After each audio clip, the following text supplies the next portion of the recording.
I don't remember. I don't remember. ভুলে যাচ্ছে, মাথায় আসছে। আমাদের গান গাইতে হবে। রবির কিরণ শুনছি সকল কথায়, রবির কিরণ পাচ্ছি সকল ব্যথায়। রবীন্দ্রনাথকে নিয়েই বড় হয়েছি, কিন্তু এই মুহূর্তে আমি বলতে পারছি না, দুঃখিত এবং মার্জনা করবেন, মার্জনা করবেন। রবীন্দ্রনাথের ছোঁয়াটা এসেই যায়। গান তো শুনতে ভালো লাগে, কিন্তু সব শিল্পী হারিয়ে গেছে, আর গান হারায়নি। প্রদীপের আলো সবসময় অন্ধকারকে আলোকিত করে। রবি ঠাকুরকে নিতে গেলে রবি ঠাকুরকে বুঝতে হবে এবং রবি ঠাকুর প্রত্যেকদিন কবিতা পড়াতে হবে, গান শুনতে হবে, গান গাইতে হবে। গান করছি, সে কি ভোলা যায়। রবীন্দ্রনাথ জীবিত নাকি মৃত? খুঁজছি আমরা, খুঁজুন আপনিও। রবীন্দ্রনাথ আমি পড়ি, প্রতিদিনই একটু না একটু পড়ি। আমি ঈশ্বর টিশ্বর বিশ্বাস করি না। আমি ধর্ম কোনো আছে বলে আমি সেটা বিজ্ঞাপন দিতে চাই না, যদিও একটা ধর্মে জন্মেছি। কিন্তু রবীন্দ্রনাথ আমার কাছে ঈশ্বরের বিকল্প।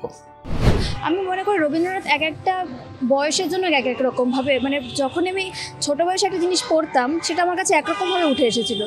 এখন যে আমি আবার যখন ওই একই বইটা পড়ছি, হয়তো একই গানটা শুনছি, কিন্তু অন্যরকম একটা ভাবনা নিয়ে আসে। আমি ইভেন যখন কোনো বয়সকালও নয়, একটা গানকে বিভিন্ন মুডের উপর ডিপেন্ড করে তার রবীন্দ্রনাথের তার ভাব যেন পাল্টে যায়। 25শে বৈশাখ বলতেই মনে পড়ে ছোটবেলার কথা। তখন আমরা বাড়িতে নাচ গান কবিতা মুখস্থ করে বলতাম। পাড়ায় পাড়ায় আরেকটু বড় হলাম, তারপরে স্কুলে প্রোগ্রাম করেছি, কলেজে প্রোগ্রাম করেছি। তো এইভাবেই 25শে বৈশাখকে ভোলা যায় না। আমাদের বাঙালিদের আমার মনে হয় জীবনে আঙ্গাঙ্গিকভাবে জড়িয়ে রয়েছে আমাদের সাথে একদম। রবীন্দ্রনাথের যে কোনো কবিতা বা গানের যদি অন্তরা বা সঞ্চারীটা আমাদেরকে শোনান। টাফ কোশ্চেন, কারণ আমি গানের লোকও নই, কবিতাও নয়। তবে পুরানো সেই দিনের কথাটা যেহেতু আমার খুব প্রিয় গান, একটু চেষ্টা করতে পারি। অবশ্যই। পুরানো সেই দিনের কথা বলবি কে রে, হায় ও সে চোখে দেখা মনের কথা, সে কি ভোলা যায়।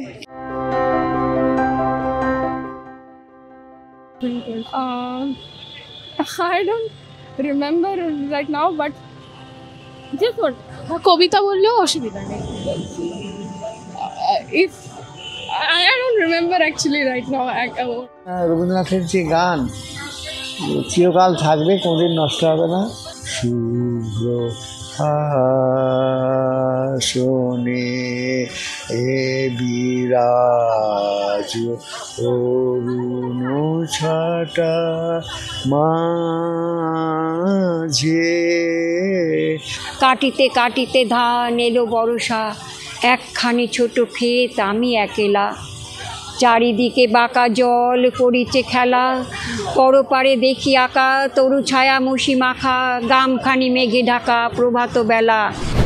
হ্যাঁ, তো যেটা বলছিলাম যে ছোটো থেকে মানে আমাদের ওখানে যে প্রাইমারি সেকশনে পড়তাম, সেখানে রবীন্দ্রনাথ ঠাকুরের যে জীবন স্মৃতি সেটা আমাদের একটা পাঠ্য ছিল। তো সেখানে তার জীবনে বেড়ে ওঠাটা যেভাবে তুলে ধরা হয়েছে সেটা অনেকভাবে আমাদের উদ্বুদ্ধ করেছে। আসলে মানে তার পরিবার ছোটো থেকে অনেক সমৃদ্ধশালী হওয়া সত্ত্বেও তারা যেভাবে চাকরদের সাথেই তাঁকে বড় করা হয়েছে, তার মধ্যে তিনি শিখেছেন সেখানে অনুশাসন কী জিনিস, কীভাবে সেই রুক্ষ প্রকৃতি থেকে তার শিল্পটাকে কীভাবে তুলে ধরা যায়, এই জিনিসগুলো তিনি দেখিয়েছেন। সেটা খুব ভালো, মানে আমাদের জীবনে বড় হয়ে উঠতে অনেক ভালো লাগছে। গান না কবিতা কোনটা বেশি ভালো লাগে রবীন্দ্রনাথের?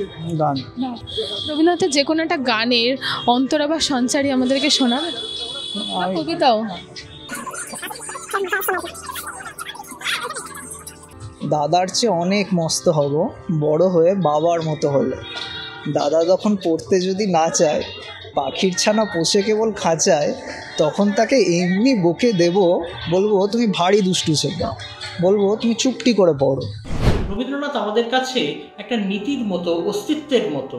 আমরা অনেক সময় তাকে ছুঁয়ে প্রত্যেক দিনের জীবনে কতগুলো মূল্যবোধ পালন করার চেষ্টা করি। রবীন্দ্রনাথের কবিতা বা গানের কথা বলে আর শেষ করা যায় না। মানে ওনার লেখা যে কটাই গান, প্রতিটার মিনিং মানুষ অনেক রকমভাবে নিজেকে এক্সপ্রেস করতে পারে সেই গানের মাধ্যমে। তো যাই হোক, মানে উনি আমাদের সব কিছুর সঙ্গে জড়িত। যে রাতে মোর দুয়ার গলি ভাঙলো ঝড়ে, জানি নাই তো তুমি এলে আমার ঘরে। গান না কবিতা কোনটা বেশি ভালো লাগে? আমি গান। দাঁড়িয়ে আছো তুমি আমার গানের পারে। প্রচুর মডার্নাইজ লাইফস্টাইল আমাদের, তাতে হয়তো সেই ছোটোবেলার মতো ওইভাবে নেচে গান করে মাথায় ফুল দিয়ে লাল পাড়ে শাড়ি পরে সেই ম্যাটারগুলোকে এখন হয়তো আমরা স্মৃতিতে ওটাকে রোমন্থন করে বেশ মজা পাই। বাট হ্যাঁ, 25শে বৈশাখ দিনটাতে আমি আমার মেয়ের ক্ষেত্রে যেরকম আমি যেটা করি সেটা ওকে রবীন্দ্রনাথের গান শোনানো বা আমরা ছোটোবেলায় কী করতাম সেগুলো জানানো, যাতে আজকালকার দিনে আধুনিক জীবনে যেন ব্যাপারটা হারিয়ে না যায়। সঞ্চারী বা অন্তরা যদি গাইতে হয়, ভালোবাসি ভালোবাসি এই সুখে দুঃখে পাশাপাশি, ভালোবাসি ভালোবাসি। গান না কবিতা কোনটা বেশি ভালো লাগে? গান। গানটা বেশি ভালো। যে কোনো একটা গানে যদি আপনি অন্তরা বা সঞ্চারী দিতে আমাদের শোনাতে। গান করছি। আমারও পরানো যাহা যায় তুমি তাই, তুমি তাই গো, আমারও পরানো যাহা যায়। আপনার কাছে রবীন্দ্রনাথের জন্মদিন কি বার্তা নিয়ে আসে, কেমন লাগে? বার্তা তো সেরকম।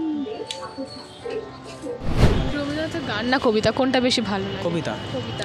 রবীন্দ্রনাথের যে কোনো একটা কবিতা যদি আপনার আমাদেরকে শোনান। প্রভাতে রবির কর, কেমনে পশিল প্রাণের পর, কেমনে পশিল গুহার আধারে, প্রভাত পাখির গান, না জানি কেন রে এতদিন পরে জাগিয়া উঠিল প্রাণ। বাঙালিরা চা আড্ডা ঠিক রবি ঠাকুরের একটা অংশ, মানে বৃহৎ অংশ, যেটা প্রত্যেকটা মানুষ প্রত্যেকটা বাঙালির সাথে ওতপ্রোতভাবে জড়িত। দেখুন, আমরা রবি ঠাকুরকে ভালোবাসি, কিন্তু আমাদের দোষ হলো জানেন তো কি, আমরা না চর্চাটা ঠিক মতন করি না। রবি ঠাকুরকে নিতে গেলে রবি ঠাকুরকে বুঝতে হবে এবং রবি ঠাকুর প্রত্যেকদিন কবিতা আওড়াতে হবে, গান শুনতে হবে, গান গাইতে হবে। কিন্তু এটা দুঃখের বিষয় আছে, এই মুহূর্তে আমার ঠিক সেরকম মনে পড়ছে না, কিন্তু এটা আমাদের ব্যর্থতা। আমাদের মতো কিছু মানুষ আছে, মানে অনেক মানুষ আছে যারা ব্যর্থতা, যে আমরা এখনও সেই রবি ঠাকুরকে বুঝতে পারিনি। হয়তো আমরা রবীন্দ্র জয়ন্তী আসলে খুব সুন্দর করে জাঁকজমক করে অনুষ্ঠান করি, কিন্তু সেটাকে আদৌ কি সার্থকতা হয়? রবি ঠাকুরকে শ্রদ্ধা জানানো হয় না। কিন্তু এই মুহূর্তে আমি বলতে পারছি না, দুঃখিত, এবং মার্জনা করবেন যারা এই ভিডিওটা দেখবেন বা যারা শুনছেন, মার্জনা করবেন। এই মুহূর্তে আমি রবীন্দ্র সদনে দাঁড়িয়েও আমি মানে কি বলবো, লজ্জার বিষয় যে আমি এটা বলতে পারলাম না। যুগ যুগ ধরে রবির কিরণ শুনছি সকল কথায়, রবির কিরণ পাচ্ছি সকল ব্যথায়, রবির কিরণ শুনছি সকল গানে, রবির কিরণ সব কথারই মানে।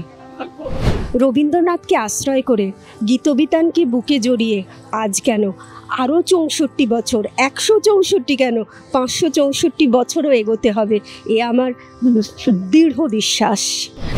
আজকে যখন রবীন্দ্রনাথের কথা ভাবছি, তখন দেখছি কি অবান্তর হয়ে যাচ্ছেন তিনি, অথচ কি জরুরি। যেন গোড়া উপন্যাসের পরেশবাবু, যিনি কোনো প্রতিষ্ঠানের নিজেকে মিলিয়ে নিতে পারছেন না। এই যে সারা দেশময় যুদ্ধের কালো মেঘ, আবেগ ও উত্তেজনা, এর মধ্যে রবীন্দ্র রচনাবলী কতটুকু প্রাসঙ্গিক। আজও তো এই উপমহাদেশের সর্বত্র সক্রিয়। আর রবীন্দ্রনাথকে আমরা কিভাবে পাবো? আমাদের স্মৃতিতে, আমাদের রক্তে তিনি এমনভাবে কথা বলে যাচ্ছেন এই মুহূর্তে, যে আমার তো খালি রবীন্দ্রনাথকে পড়লেই মনে হয়, অন্ধকারে আর রেখো না ভয়, আমার হাতে রেখো তোমার মুখ। বাজাও আমারে বাজাও, বাজাও আমারে বাজাও,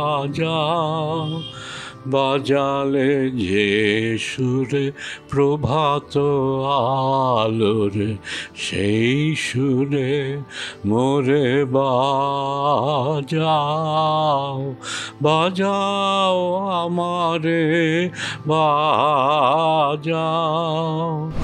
প্রথম দিনের সূর্য প্রশ্ন করেছিল সত্তার নতুন আবির্ভাবে, কে তুমি? মেলেনি উত্তর। বৎসর বৎসর চলে গেল।